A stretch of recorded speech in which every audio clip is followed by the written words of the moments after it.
Chers internautes, bonjour, bonsoir. Nous allons faire une intervention aujourd'hui par rapport à Sciences Politiques Bocaï. Je rappelle que Sciences Politiques Bocaï, c'est un travail de chercheur, c'est un travail de recherche idéologique important par rapport au mouvement de libération, au mouvement ouvrier et aux clarifications en rapport avec le concept de la lutte sud-nord, de la lutte anticapitaliste, anti-impérialiste et de l'orientation vers le mondialisme. Alors, nous avons intitulé aujourd'hui notre émission « Autopsie du kamitisme, de l'égyptianisme afrocentrique après Omotunde ». Et donc, pour nous, il y a des interrogations qui s'imposent, tant en Martinique qu'en Guadeloupe, sur M. Omotunde, sur l'orientation des kamites, des afrocentristes et des égyptianistes. Et donc c'est pour ça que nous avons réfléchi, compte tenu des éléments que nous disposons dans nos recherches sur des postulats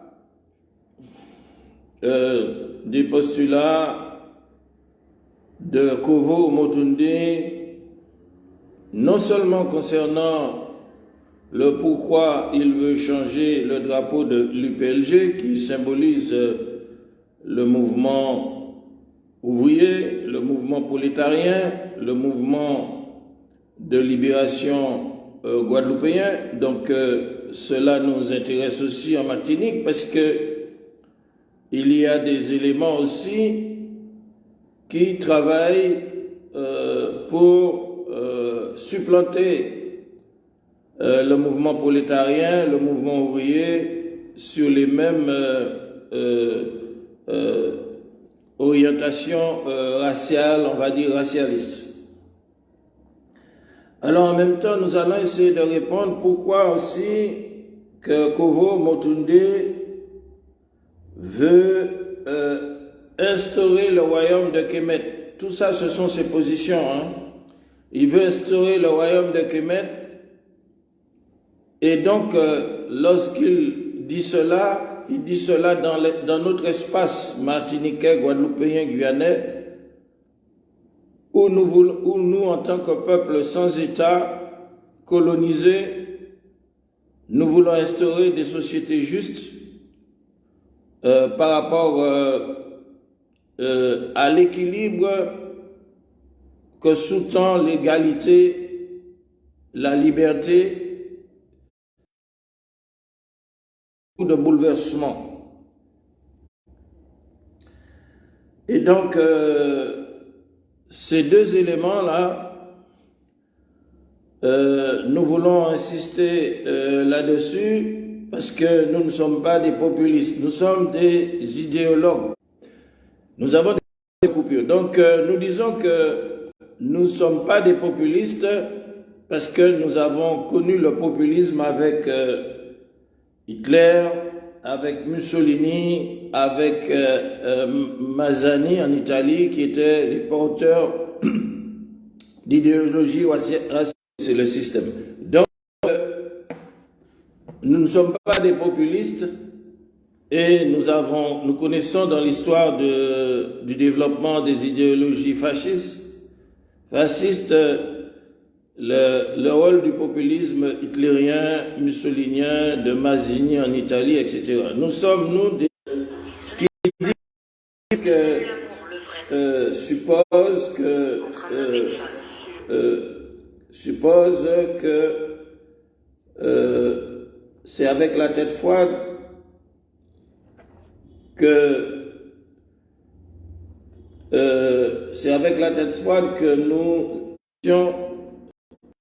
disons que c'est avec la tête froide que nous devons analyser les événements. C'est la raison pour laquelle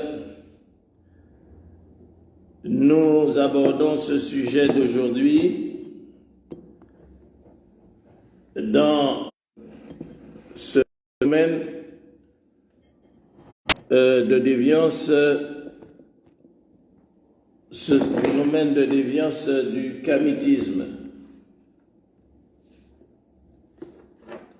Et donc, nous allons essayer, malgré les coupures, les services sont aux aguets et évidemment, ils ne peuvent pas nous aider dans notre développement.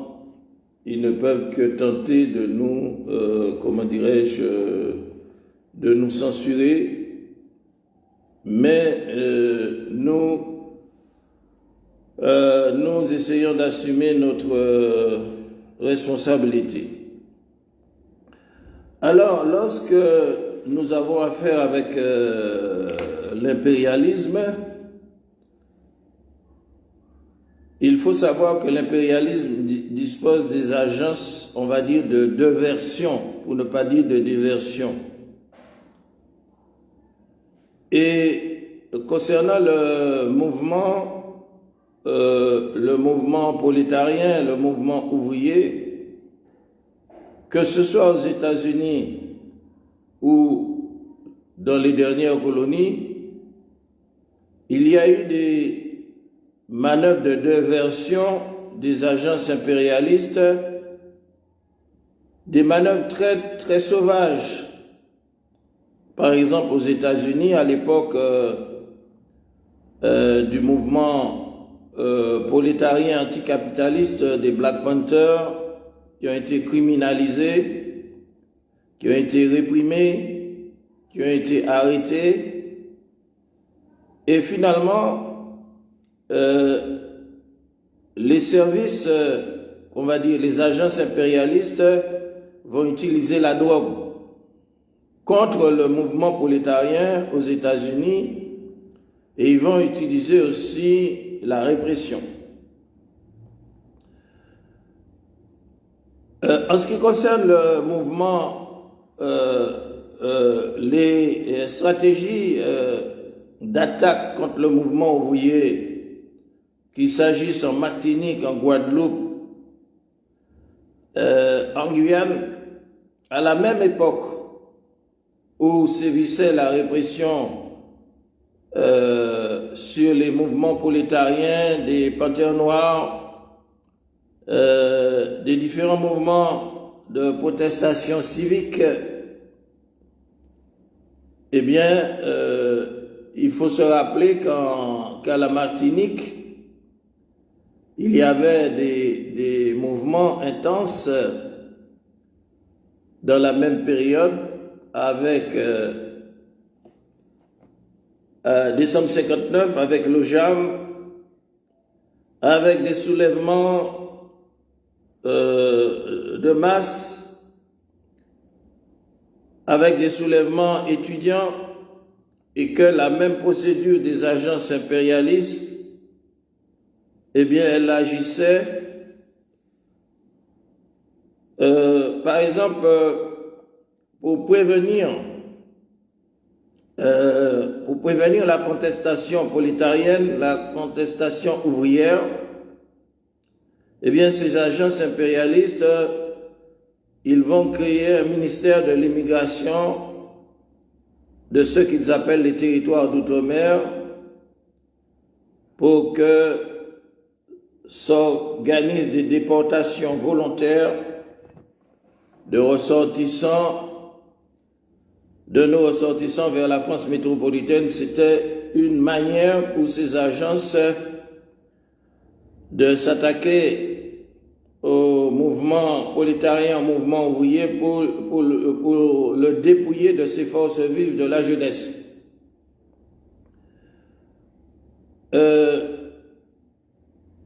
D'après notre mémoire politique, il y a eu aussi l'introduction de la télévision, l'ORTF, l'introduction de la télévision, l'ORTF,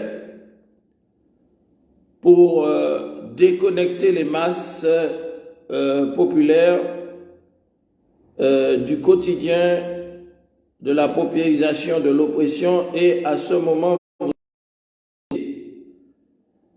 sociétés multinationales, pour ne pas les nommer, des sociétés immobilières qui vont entreprendre un vaste chantier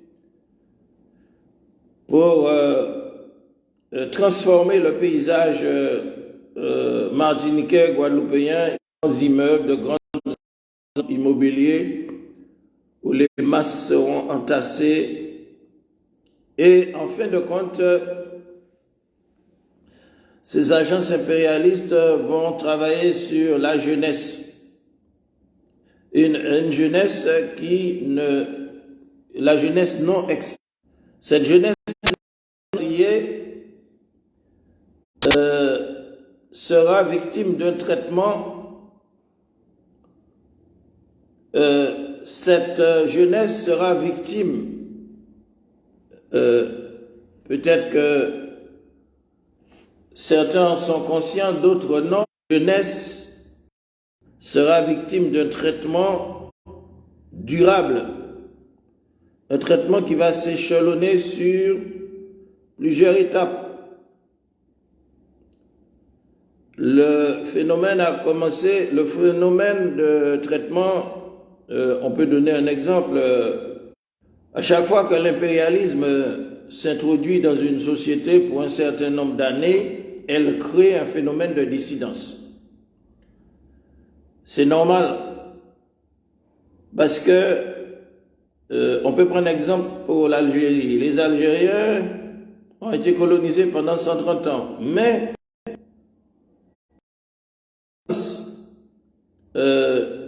centenaire des impérialistes en Algérie va créer une dissidence qu'on va appeler émigration algérienne.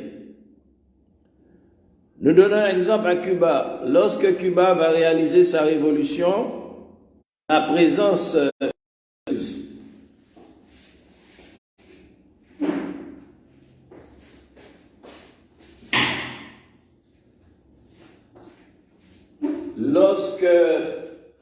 Lorsque Cuba va réaliser sa révolution, la présence de Batista et des Américains pendant cette dissidence, que la présence de Batista, la présence des impérialistes américains à Cuba, eh bien, problème de connexion. Donc je disais que j'ai parlé de la dissidence organisée dans les sociétés, et j'ai cité l'Algérie, je pourrais citer l'Afghanistan, je pourrais citer la dissidence cubaine avec les anticastristes, je pourrais citer la dissidence des Algériens après la Révolution, après 130 ans d'occupation coloniale. Donc il y a une dissidence qui sera organisée, et nous allons appeler cela, c'est un phénomène de dissidence juvénile. En Martinique, en Guadeloupe, en Guyane, suivant une procédure que l'impérialisme va employer pour la déconscientisation politique de la jeunesse, et s'il ne se peut déconscientisation politique, orienter la conscience politique vers d'autres horizons que celle du mouvement ouvrier, du mouvement prolétarien, du mouvement anticapitaliste, du mouvement anti-impérialiste. Et alors nous disions qu'il y aura une organisation, vous m'excusez parce que nous avons des organisations de phénomènes de dissidence juvénile qui va toucher la jeunesse en Guadeloupe, en Martinique. Cette jeunesse sera orientée non pas vers l'immigration, mais vers d'autres orientations comme le racialisme. Comme nous devons étudier ces problèmes psychologiques des agences impérialistes pour comprendre pourquoi il y aura un virage racialiste pour contrecarrer cette intervention. Elle est intitulée Pourquoi M. Omotunde, pourquoi Kovo Omotunde veut changer le drapeau du mouvement ouvrier de l'UPLG, pourquoi M. Omotunde veut instaurer le royaume de Kemet. Cette émission, c'est Autopsie. Autopsie, nous intervenons en tant que sciences politiques Bocaille et nous avons posé cette question, pourquoi Kovo Omotunde veut changer le drapeau du mouvement ouvrier guadeloupéen de l'UPLG, pourquoi M. Omotunde veut instaurer le royaume de Kemet. Donc, en préliminaire, nous avons donné un certain nombre de... chers internautes, nous nous habituons à ces interruptions. Alors, nous disons que à travers la déclaration du journaliste nous avons dit que nous avons fait une interprétation du journaliste de Radio Tambou concernant les dires de Omotunde qui veut changer le drapeau de l'UPLG. Et de la même manière, nous allons analyser pourquoi Omotunde veut instaurer le royaume de Kemet. Oui. Voilà, donc nous allons essayer d'analyser. Nous avons dit que, en fait, il y a une désorientation qui date de plusieurs décennies, peut-être 3 décennies de la jeunesse.